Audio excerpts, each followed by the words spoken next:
तुम्हाला ही गोष्ट माहीत आहे का? जर तुम्ही एका बाउलमध्ये 200 ग्रॅम बटर, 100 ग्रॅम पिठी साखर टाकून त्याला व्यवस्थित फेटून घेतला आणि त्यामध्ये 240 ग्रॅम मैदा टाकून त्याचा एक गोळा तयार करून घेतला. त्यामध्ये बारीक चिरलेले पिस्ता ॲड करूया. छोटे छोटे गोळे करून घेतले आणि छान दिसावं म्हणून वर त्या गोळ्यांनासुद्धा पिस्ता लावला.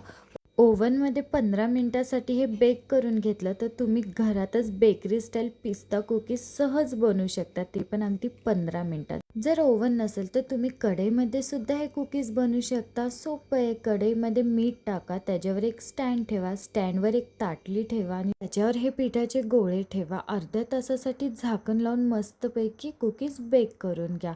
छान दिसतात आहेत ना हे कुकीज, खायला सुद्धा तेवढेच मस्त लागत होते. व्हिडिओ आवडला असेल तर लाईक करा, शेअर करा आणि फॉलो करायला विसरू नका. Bye bye.